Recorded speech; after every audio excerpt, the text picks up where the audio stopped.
right? And conceptually, it is a what we call force multiplier. So the expertise of one person can serve in many locations. So this is a very welcome thing to us. But it is also important for us as doctors, us as human beings, to stay ahead of the machine. Yes. So it's up to us. So I don't think that one can. I remember, I go back when the computers were introduced, and LIC introduced computers into their system. The whole staff went on strike, thinking that this was a monster box. This will take away our jobs. Not only did it not take away your job, it multiplied your jobs. So I think that this fear of the unknown, and as you've asked this question, there are two sides to this. There is a black box and the white box.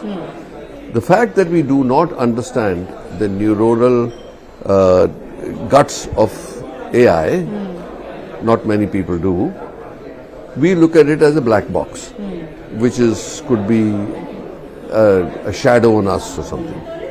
On the other hand, if you see the potential of AI in bringing to us the knowledge and the ability to process so fast that it will enhance our ability to actually analyze, to track disease, to be able to do preventive. On scale. And we are really now into predictive health. And I say AI will be very helpful in predicting, or what we call the personal health horoscope of an individual. That's where medicine is going. That's why we are doing day and night working on that now. Okay. So this will be like, if you put it simply put in Hindi, you'll say health janam patri. That's what we are creating.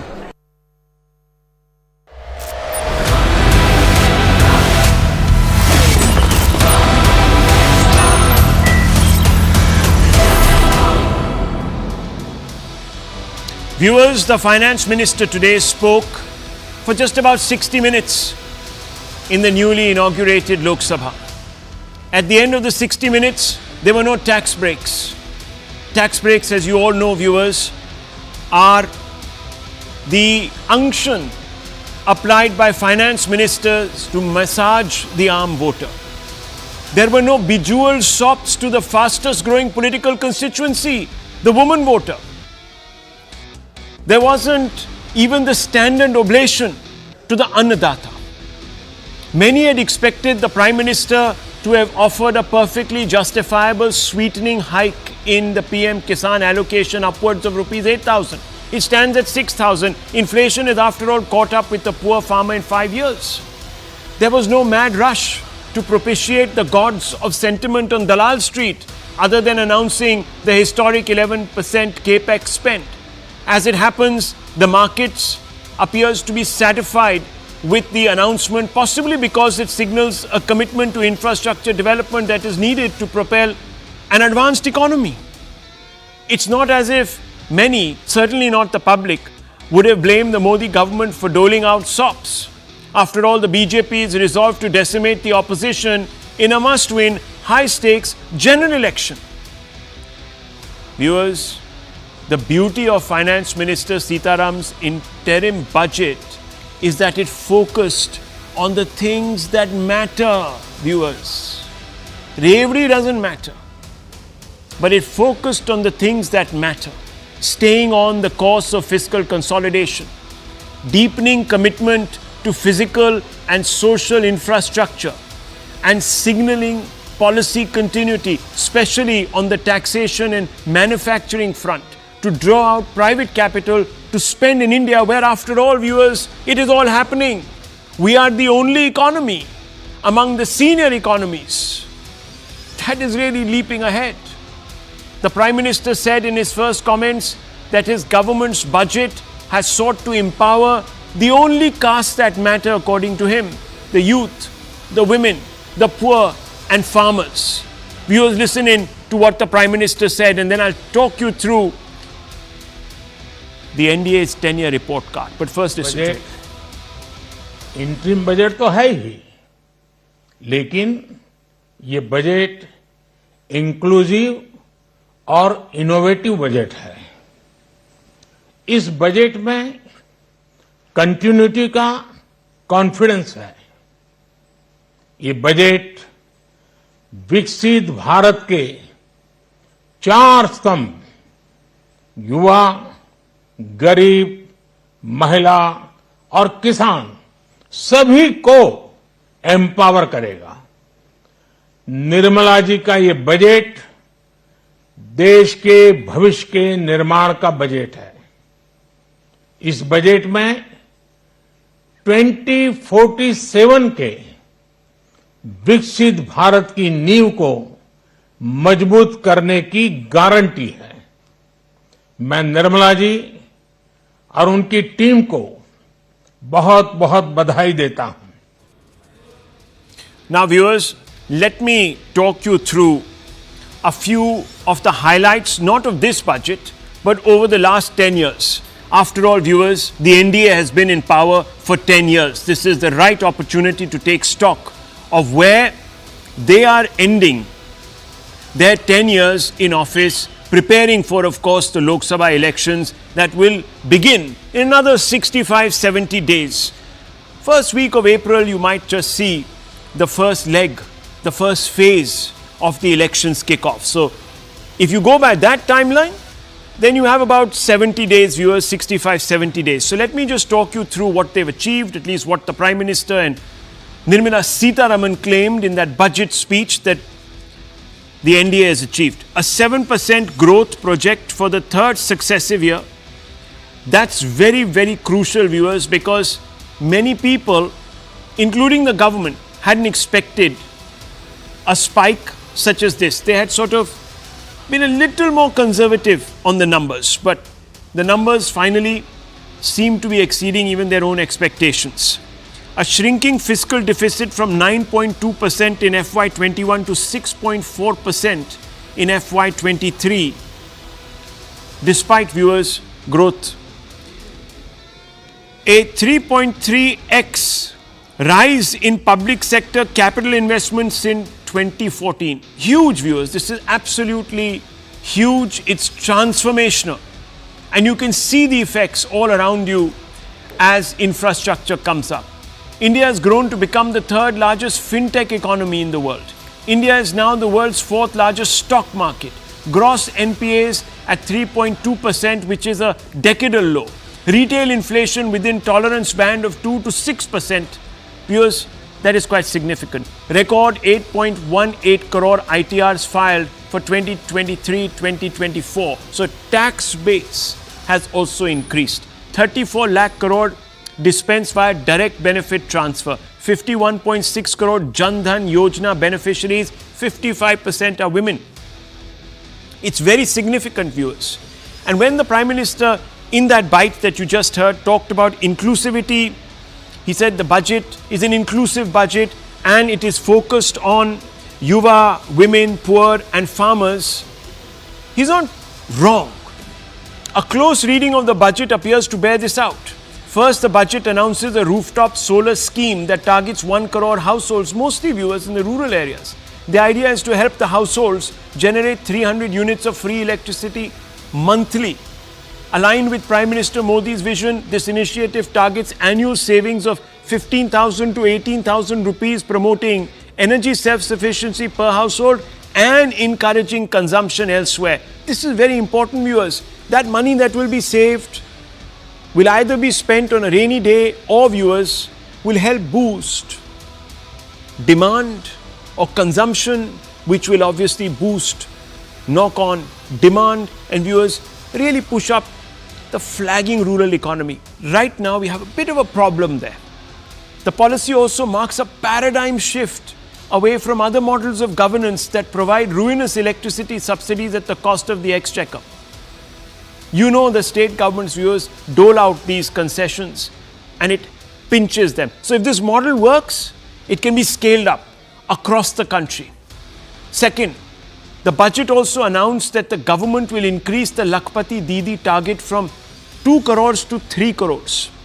The term Lakpati Didi refers to women's members of self-help groups or SHGs who harness their entrepreneurial skills and earn a sustainable income of at least rupees 1 lakh per year per household. The scheme aims at fostering economic independence and women empowerment in 3 crore households. That's not a small number, it's a big number. It's a well-established fact that putting money in the hands of women has a knock-on effect on GDP. Some people even say it could be as much as about 1.5 percentage points.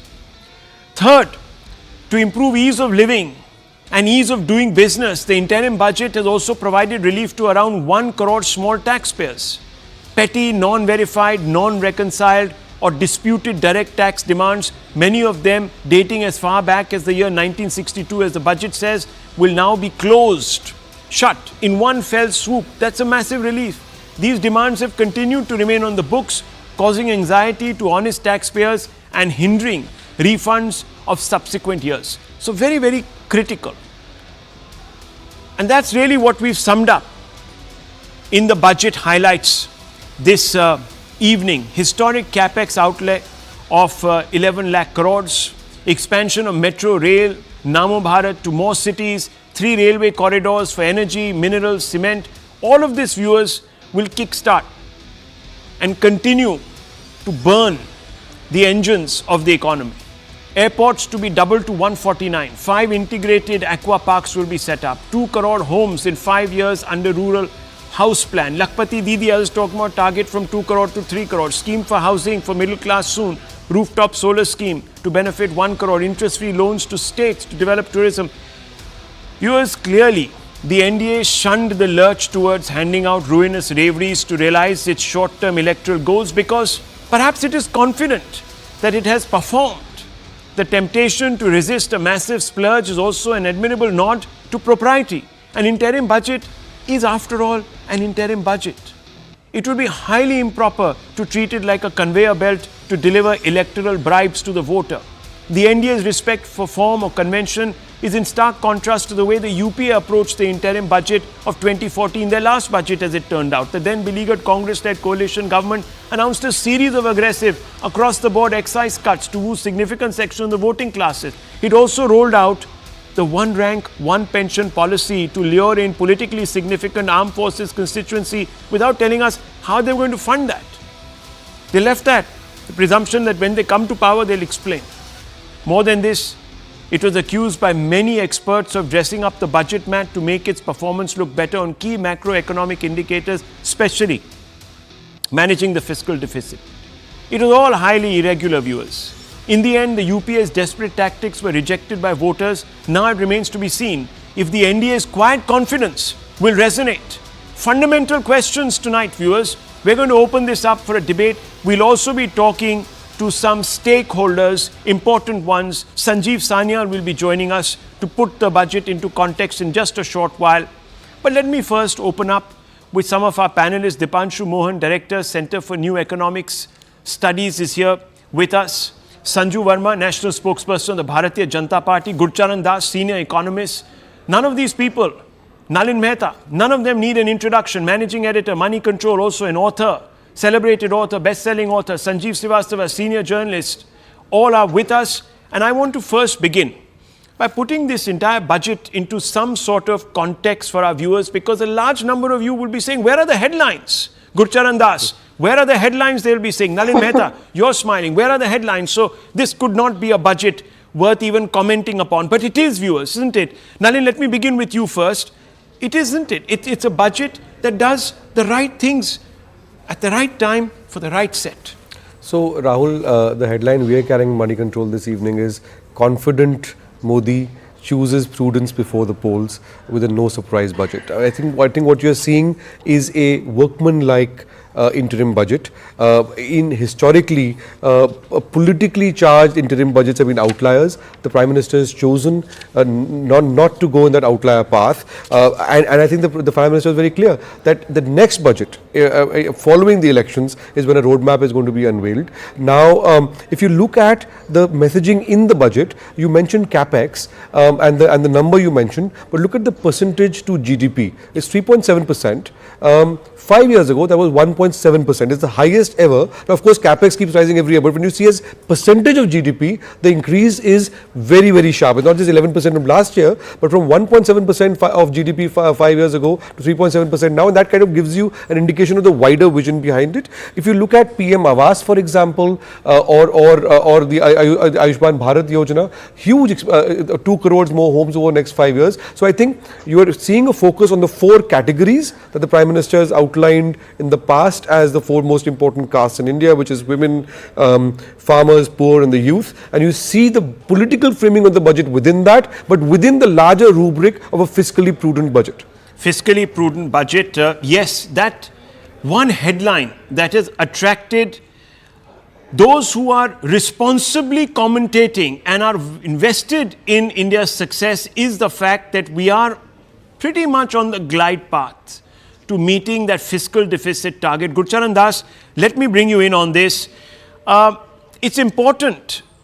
There are people, of course, who are saying that, look, the fiscal is looking better than what was even anticipated because perhaps the capex spend was not exhausted to what was budgeted last year, and there have been some cutbacks in other spends, education, health. So some people will look at it that from that perspective, but how do you see this budget, Gurcharan Das?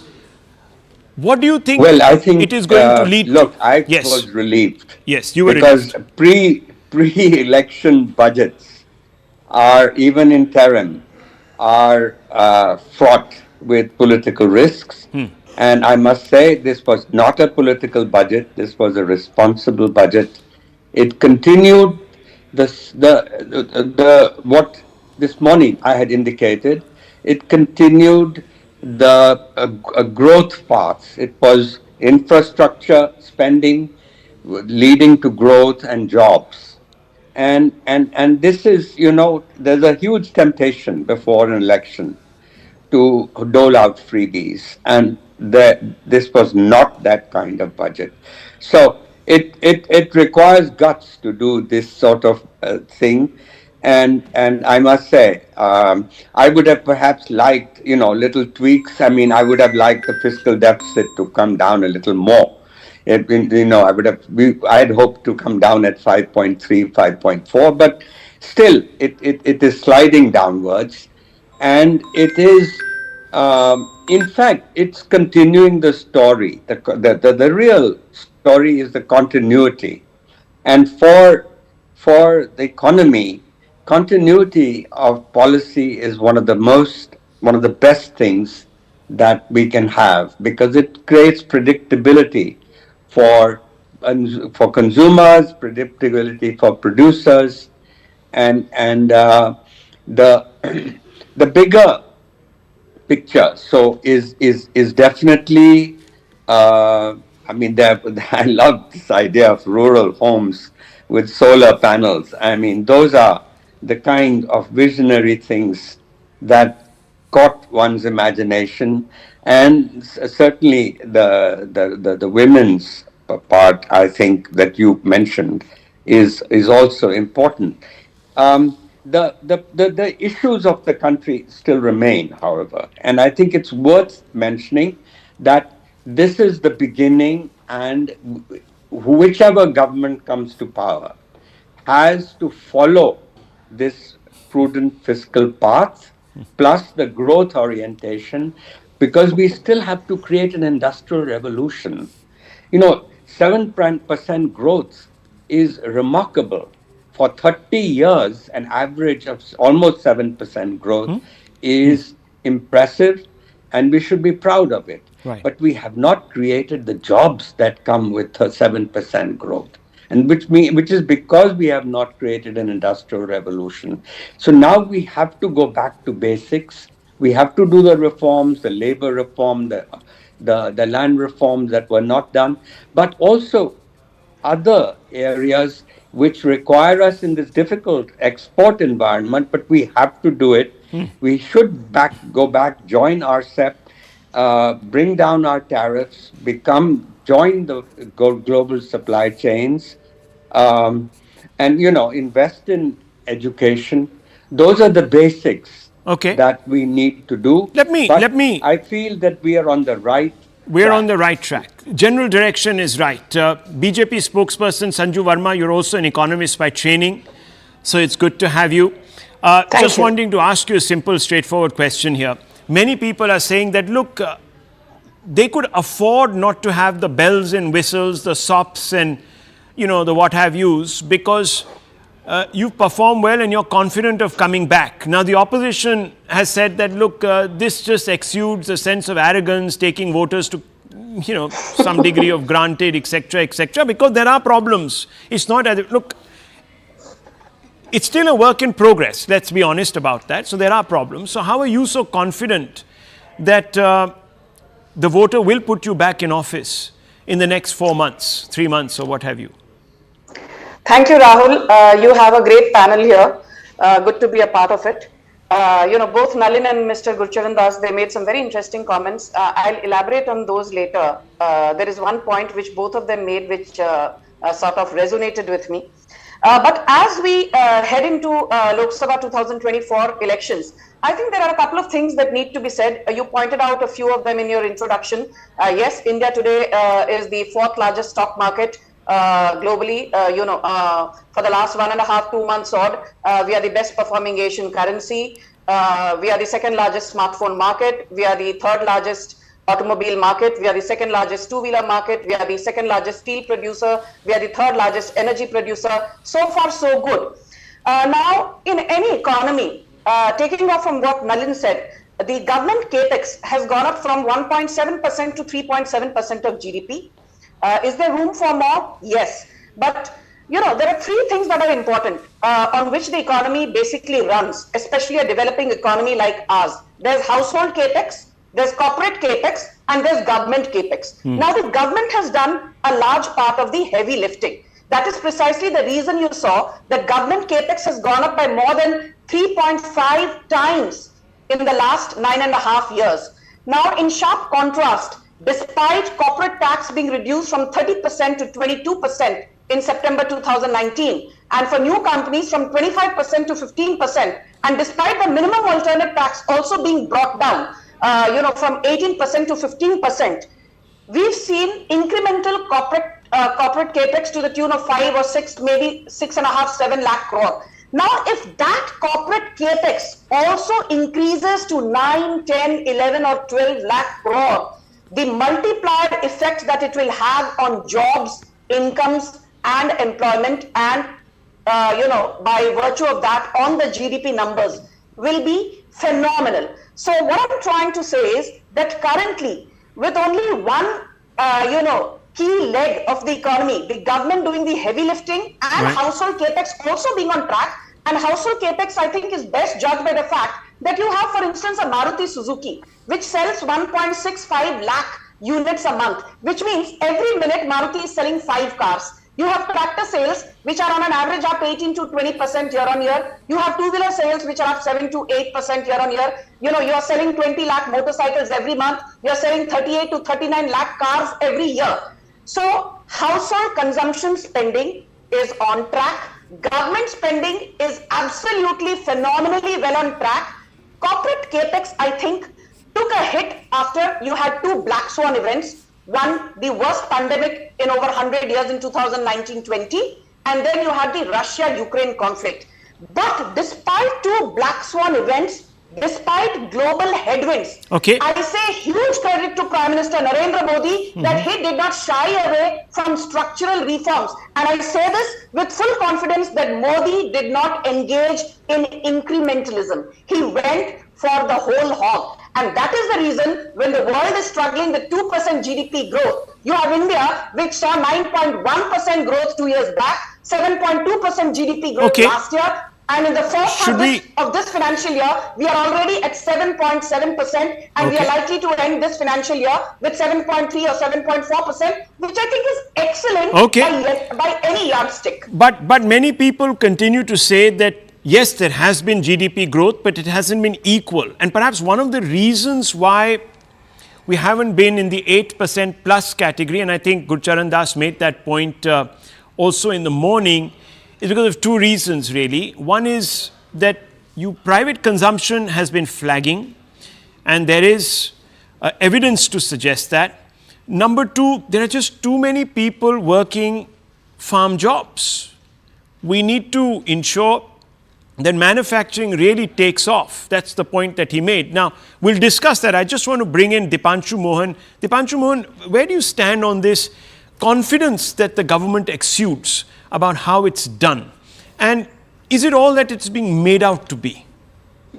So I'll thank you first of all for having me here. It's a pleasure to listen to some prominent figures who've been working in the discipline and areas across economics. I would just say this, that I think one of the things the finance minister did well with this budget was to keep continuing talking about the map of fiscal consolidation.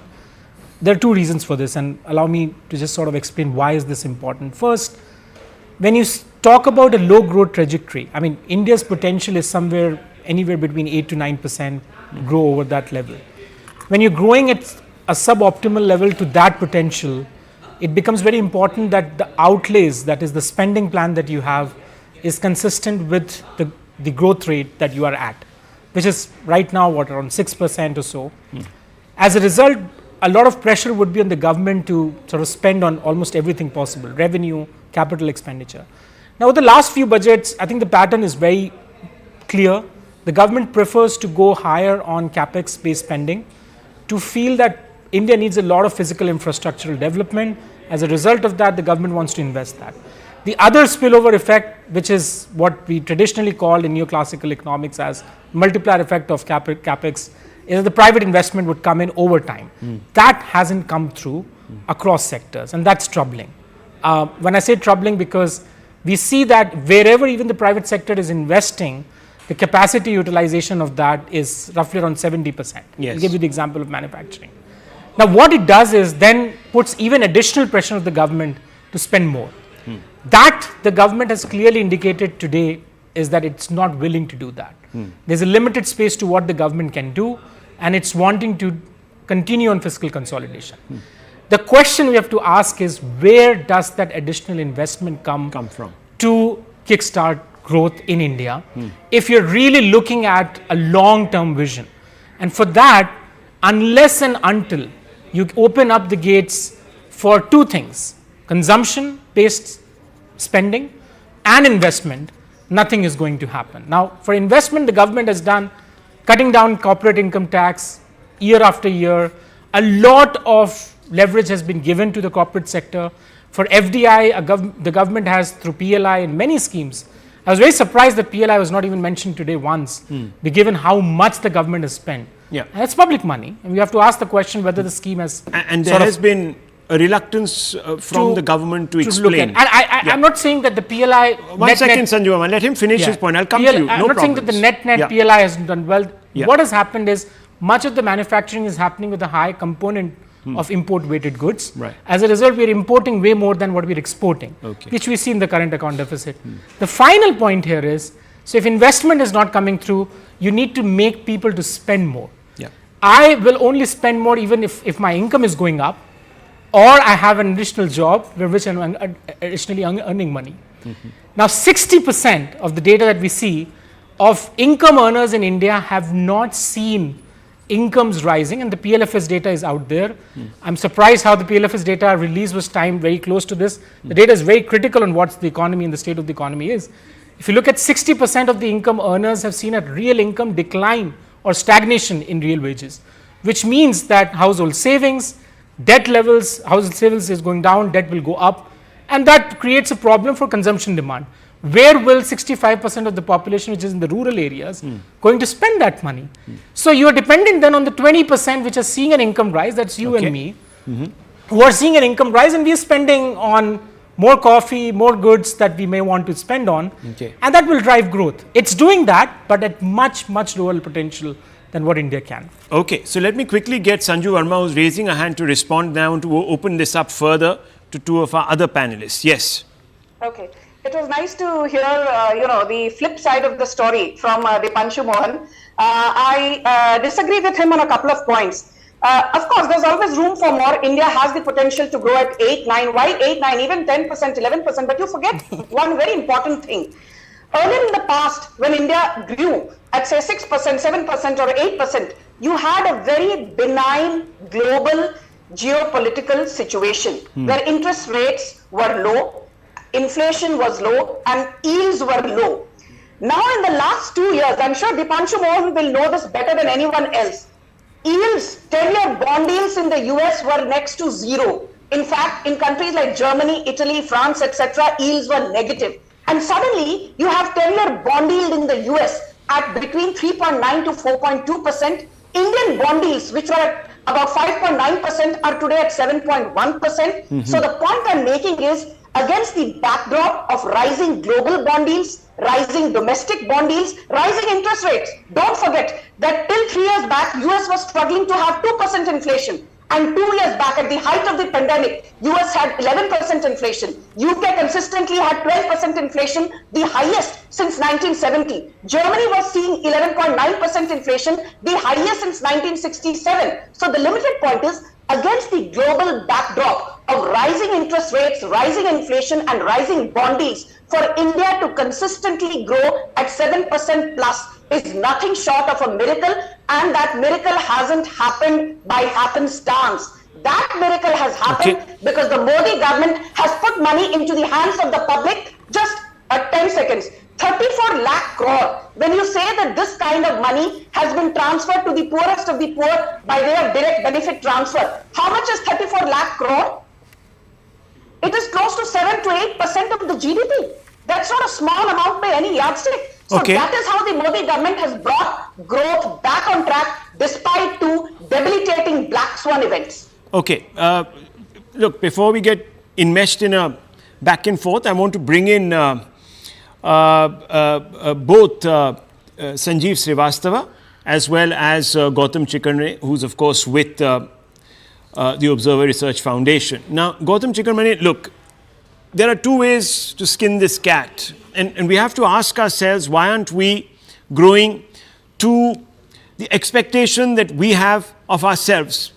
Every time China adds 1% GDP, basically she adds a size of the Indian economy to her, roughly that. Now I want to ask you, why is it that private capital expenditure is not happening, that business seems to be holding back? Is it only because of global reasons, or are there some problems here internally that haven't been fixed? And secondly, why is private consumption flagging to the point that it is?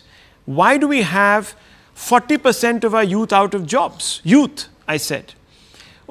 Why are there so many people employed in the agricultural sector and not in industry? About jobs, I don't know. I don't track jobs so closely, so I won't be able to give you any insights. But around growth, firstly, it's slightly, the statistics are slightly off. India is not, 1% in China's growth is not India's GDP. India's GDP has become much larger now. But having said that, the fact that private investment is not coming, there can be several reasons, not all of them attributable to the union government. First, I think if you are looking at factories need land, labor.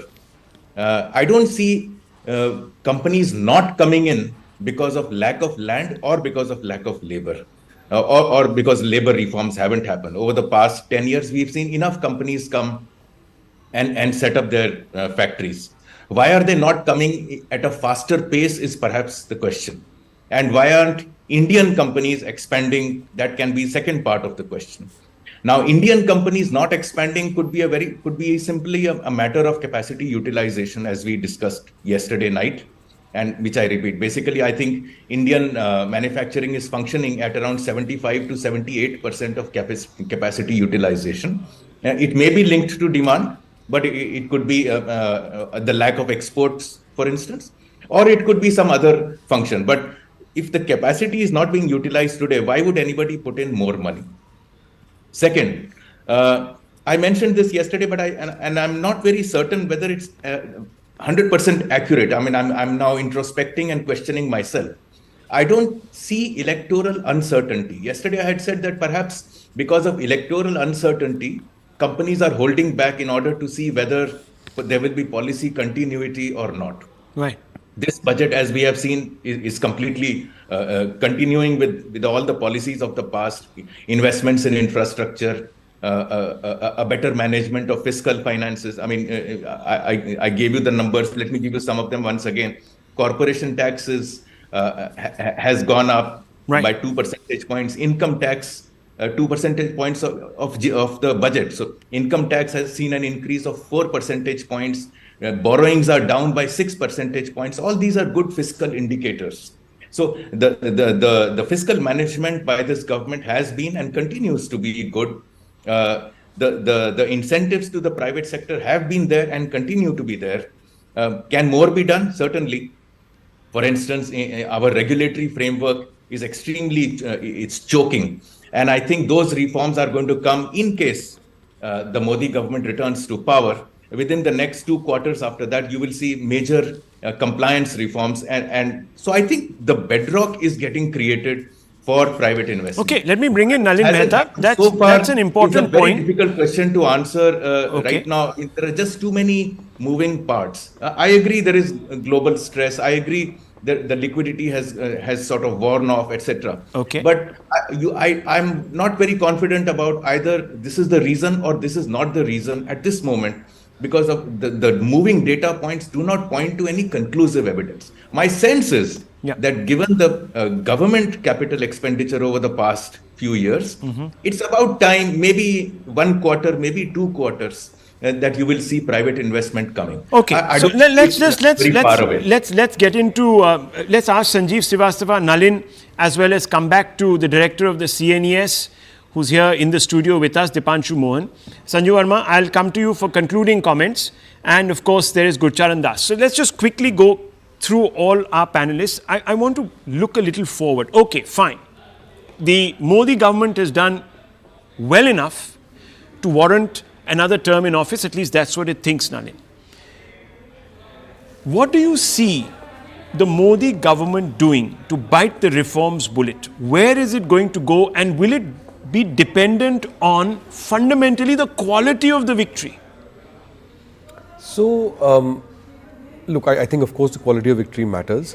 But as we were discussing this morning in this studio, the Modi government already has a very strong majority. So what can you do with 320, 330, 340 that you can't do with 303? Having said that, I think there is a very clear thinking within the highest levels of the government that there has to be an increase in the women participation of the workforce. Women are a very key component of the political economy push by the Prime Minister. Now, you in the last 3 or 4 years, China grew, Rahul, as you know, not just by being the back-end manufacturer of the world, but by increasing domestic demand and domestic consumption. Now, in the last 5 years, we've become a major exporter of electronics. We've become 10-11% of domestic of production of iPhones, for example. Now, several companies want to set up base in India. Now, there are issues around labor, there are issues around women participation. That might require tweaking labor codes, for example. Now, that is something that you can't tackle in an interim budget, but perhaps in a larger budget. And also, how do you do it? I mean, that's where the rub lies. It's also a concurrent subject. So, I think in terms of increasing private investment, in terms of creating the conditions for much more job creation on large scale, you're seeing a lot of moves right now, Rahul, for example, on privatization of defense, with private-public partnerships. So many of those are areas where the government would, I think, would be looking to expand. Would be looking to expand. Okay, let me quickly bring in Sanjeev Srivastava. He hasn't had a word in Gurcharan Das. Sanjeev Srivastava, look, at the end of the day, the government made it a priority. And this is where I need to ask you, because I remember the rhetoric that came through. Reforms are not easy. They do have an impact on people's lives, especially if they're disruptive. Now, I remember the government said that it was very keen to boost farm incomes, double them, all sorts of numbers were thrown up. Farm laws were brought out. We saw the opposition play sort of a hypocritical role, because a large number of opposition parties had promised the same reforms And unfortunately, that didn't quite, they didn't quite play it that way when it came to the crunch. They opposed them. Land reforms, the same story. How much do you think the quality of the victory is going to determine Mr. Modi's hand? Will it give him confidence? Well, I hope it does. But the quality of victory was no less substantive when the last time these rollbacks on farm laws or land reforms happened. Because that's a very sensitive political issue. To take that head on, whether immediately after the election or midway through your tenure, it's a difficult one, and I don't envy Mr. Modi or his government for doing what they did. It's very difficult to take those unpopular steps in what are unpopular in larger public opinion. Now, a couple of things I'd like to say very quickly. I wish I was as enthused about the budget as so many on the panel are. Yes, it's responsible. Yes, it's true. Yes, it marks continuity. There are no pleasant or unpleasant surprises. It's all a work in progress kind of a budget, very methodical and things. But the couple of points you made, despite lowering corporate taxes to never before seen levels in this country, and despite actually introducing all the NCLTs and write-offs, still private investment hasn't picked up. Why? That's a big question. The government needs to look into it, find out the answers. Okay. And the other question which nobody is talking about, just 10, 20 more seconds, is what about personal income taxpayers?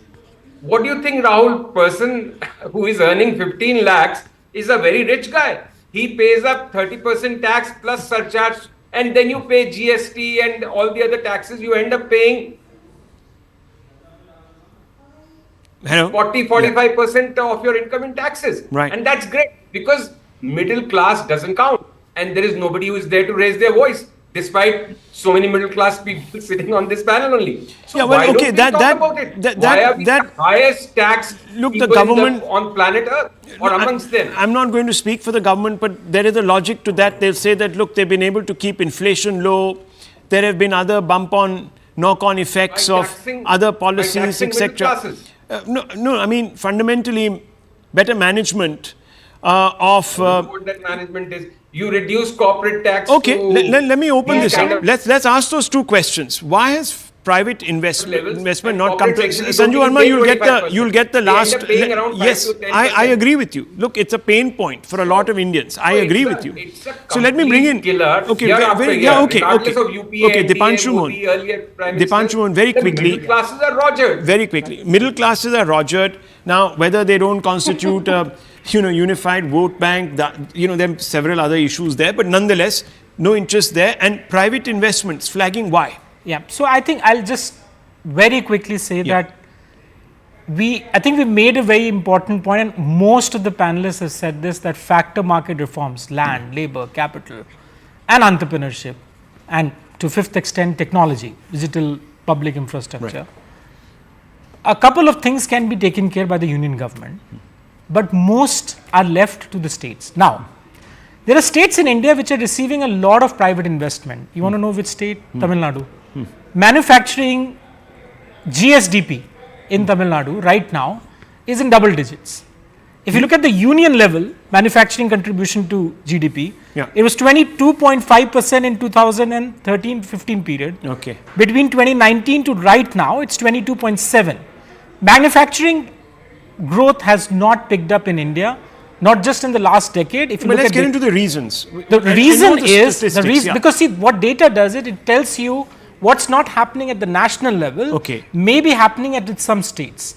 Now, what is happening in a particular set of states which are attracting that capital, which is not happening in another state? Now, this has to do with the socio-economic position of the states and also of the skill sets of the underlying disposed workers that are available.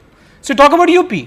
Noida, the part where we are, has more access to Delhi, which would get a lot more capital as against Greater Noida. So what's the point? What's the point? The point is that you are not investing enough in ensuring to the private sector that attracting capital to a particular region will ensure workers across skill sets to be absorbed within that. And I think Tamil Nadu or a state like that has made sure of that.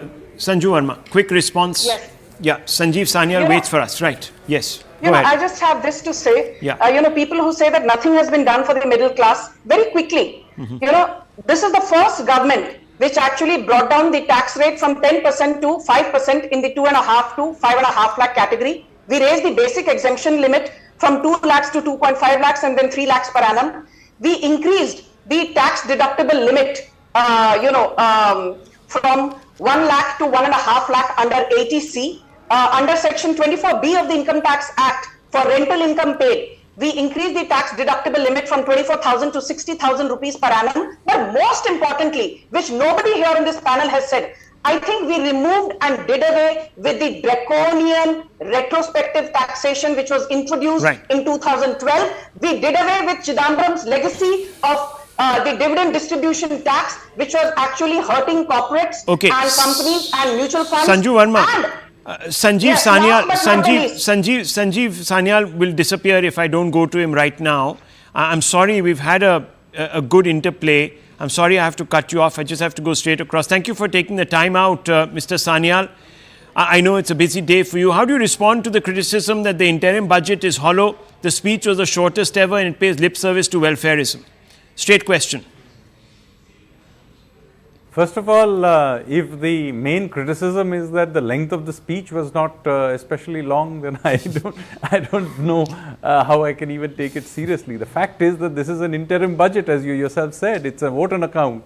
And I think the real message is that, look, no populist freebies, solid conservative performance, and in fact suggesting that the fiscal deficit has in fact been lower even than what had been budgeted, and forecasting forward that it will fall from 5.8 to 5.1% of GDP in the coming year. So all told, a solid conservative signaling that we are serious about macro stability. I don't know what exactly else should be expected from I'll tell you. an interim budget. Okay, I'll tell you what. It is an election year. Are you surprised that there are no populist headlines emerging from this exercise? No big ticket sop, so to speak. Does that surprise you? So, as everybody knows, I mean, the budget for this year, the proper budget for this year will be presented in July. The key thing that the finance minister is doing, which is quite correct, is signaling that this is an interim budget. We will do a vote on account, and we will not do what many people may encourage, which is try and do various kinds of populist things. They have not done that. Held the ship steady. This is a very good signal that we take macro stability seriously, and of course, as far as the helping the poor and so on is concerned, there is a 10-year track record of directly helping the poor with all kinds of support, whether it's PM Awas Yojana for housing, or the toilet scheme, or direct benefits transfer, and so on. And by the way, those are all being continued. So, even in this speech, there was clear mention of all of these things. But, if anyone is to judge this government, they should judge it on the track record of the last 10 years, not on some announcement, which in any case is an interim announcement till the real budget comes up in July. But implicit in what you're saying, Mr. Sanyal, is the confidence that you're coming back to power. Many people are accusing you of being slightly arrogant and taking the people for granted. How do you respond to the opposition on that charge? Well, I mean, I can't respond to political rhetoric. If the Honorable Finance Minister is confident of coming back, well, that's her statement. I mean, as an economic analyst, I can't comment on it. Okay. Well, Sanjeev Sanyal, thank you for speaking to me this evening. I want to now cut across to V. Anantha Nageswaran, Chief Economic Advisor, who's now joining us. Mr. Nageswaran, simple and straightforward question to you. Are you expecting after this budget exercise, what for example is the top line for you? What would be the headline in tomorrow's newspapers, and some people are saying that the reason why you have been able to achieve these fiscal numbers is because there have been certain cutbacks. Capex, the budgeted estimate, fallen short, cutbacks in education, cutbacks in health, and certain other sectors of society, the allocations for them, especially those on the marginalized side of things. How do you respond to that, sir? There are no cutbacks. Many of the items of expenditure are growing naturally.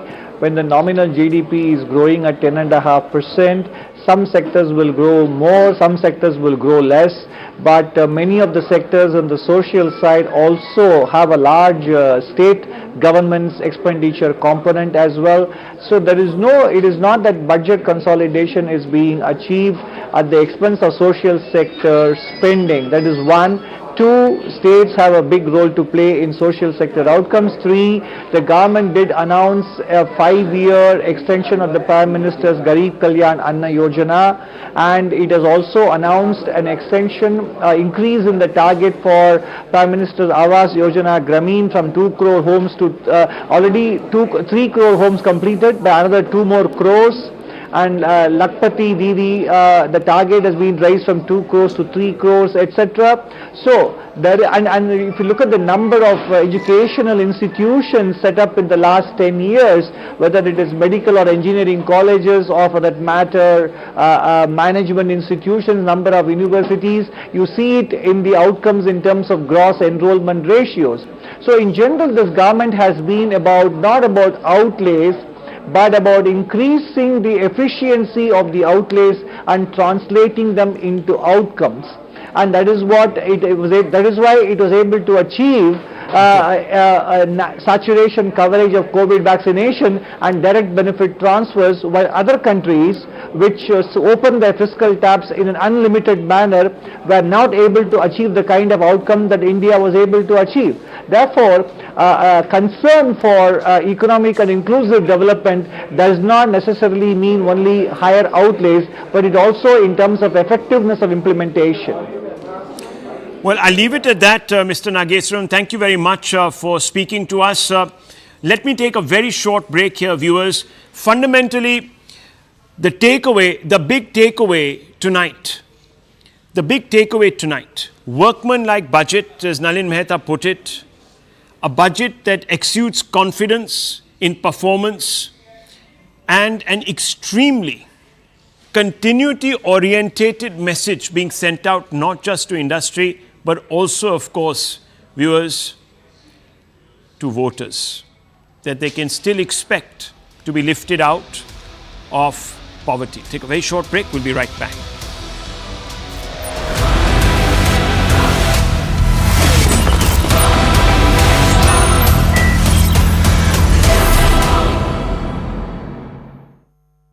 Co-powered by Important provisos been made to keep continuity as the basis really for moving forward, but fundamentally no big bang announcements coming through. So if there was an expectation that there would be a huge splurge before the elections, that hasn't quite happened, and that was perhaps expected in line really with some of the other budgets that have been put out there by the Modi government. People were expecting, of course, greater increase corrected to inflation in certain heads of direct benefit transfers to farmers, etc. That hasn't quite also happened. The Prime Minister had made it quite clear that this would be a vote on account. It perhaps tells you that the government is quite confident of its electoral prospects going forward. It did not want to risk any of the hard work, the legacy that they have really built up in trying to sort of put together what has been a fundamentally disciplined outlook to expenditure. So that is something that it's quite clear that the government didn't want to sort of squander, and therefore we have seen the government sticking very, very closely to some of its own expectations of itself, especially when it comes to fiscal consolidation. Let me just walk you through some of the points that, of course, have been made by Nirmala Sitharaman in that budget. She's talked about coming back, increasing the ease of living, enhancing India's energy security, mass transport augmentation, middle class, especially the younger middle class, a housing plan for the middle class which is going to be sort of unrolled, a capex outlet hiked by 11%, which is a fundamental headline, women emancipation, especially focusing on women health, a large number of announcements under that, 50-year interest-free loans for the private sector is something that will enthuse a large number of those who are looking to start up companies, etc. Free ration for 80 crore Indians and 517 new routes to enable passenger travel. So that is something that the government has put out there, apart from, of course, focusing on some of its achievements. The first half, the first 25 minutes of the speech focused on how the government has actually come out there and improved ease of living and, of course, the top line numbers of the government. Let's go across and get some reactions from the CI. R. Dinesh is there with us. Mr. Dinesh, how do you see the government, vote on account?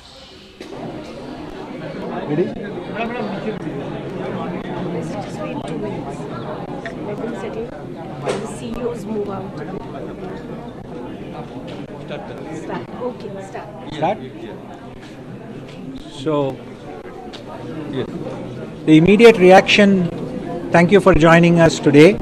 The immediate reaction would be that the consolidation of the fiscal deficit, and I think our recommendation initially was 5.4%, but for it's a 5.1% is obviously a very significant step forward. But at the same time, not sacrificing the focus on growth, so the capex spend has increased by almost 11.1%, which is also very good.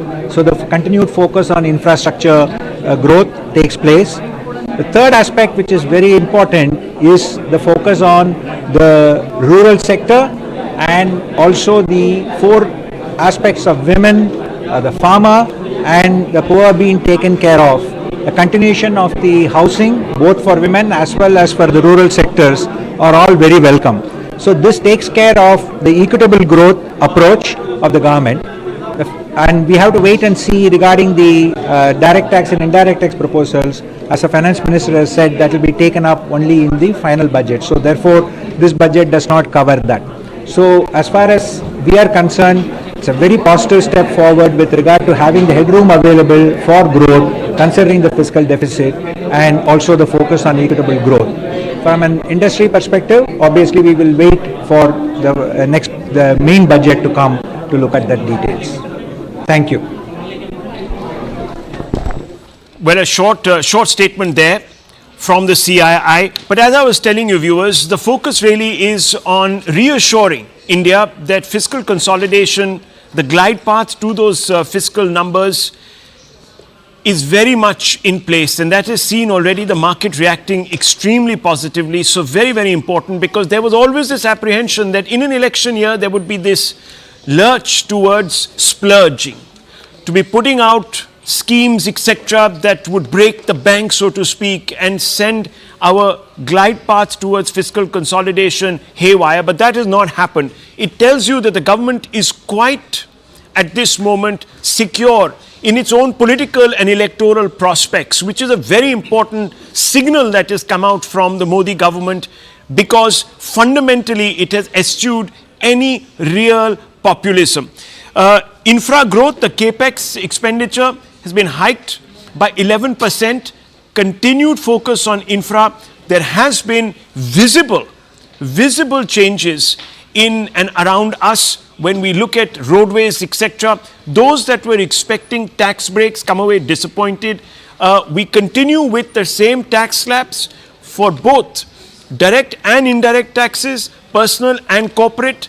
So no changes there. which was to be perhaps expected. As I had said in the very beginning, viewers, that a government conscious of its legacy, which has been a disciplined one.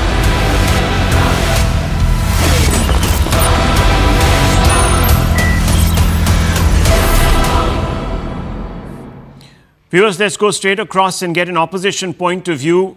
We are joined by Dr. Abhishek Manu Singhvi, three-time MP, Parliament, also member of the Standing Committee on Commerce. Dr. Singhvi, your first reaction to this budget, the interim budget, vote on account? Well, the most charitable thing which can be said about it is only a vote on account, an interim budget, and therefore we don't expect it to be very historical or substantive or big. That, of course, is true. But then when you have a program to discuss the budget, you cannot help but say that even in an interim budget, you're supposed to be doing some things, minimal things maybe, medium-term things maybe, but still some things for the good of the country. Now, the best thing that this budget has done is a short budget speech. Hasn't done much more. There is, for example, a mention I noticed of caste twice in that speech, but not a word about unemployment. My colleague has given you today in the press in the day the figures for urban unemployment, rural unemployment, graduates below 25, graduates from 30 to 34. I'm not going to bore you with figures, but it's a serious problem the country has. There is unfortunately nothing by way of talking about it, giving even a minimalist plan for employment generation, etc. The other thing, Rahul, I would say is that there is a very strange list I have of about almost 25-30 items where there is underspending. It's peculiar. They make a lot of noise, but a major set of schemes, almost 20 in number, and I'm not going to give you the details, from Ayushman Bharat Mission to Swachh Bharat Mission, Grameen or urban, to Pradhan Mantri Ayushman Bharat Health Infrastructure, to modernization of police forces. The list goes on. There is huge underspending. In some underspending, in other words, allocated X and spent 33% less, 25% less. So that shows somewhere that there is a mismatch between planning, execution, intention, and there is no question of allocating such monies if you have not planned in advance for spending them properly. And lastly, Rahul, there are some good things which caught my eye, and I have no hesitation in saying. For example, the National Health Mission has increased slightly, not much, but slightly. In particular, I like the increase of world-class institutions expenditure, a particular head, by 500 crores. But these are sort of, somewhat cosmetic and minimalist positives against largely a very insipid, almost a forgettable, highly forgettable event. Thank you, Dr. Singhvi. I've run out of time, unfortunately. I would love to have spoken to you at length, but thank you very much for joining us and putting your point across. It's always important, viewers, to hear the opposition point of view. I'll go straight across now to Anand Narasimhan, who is there with the right stand.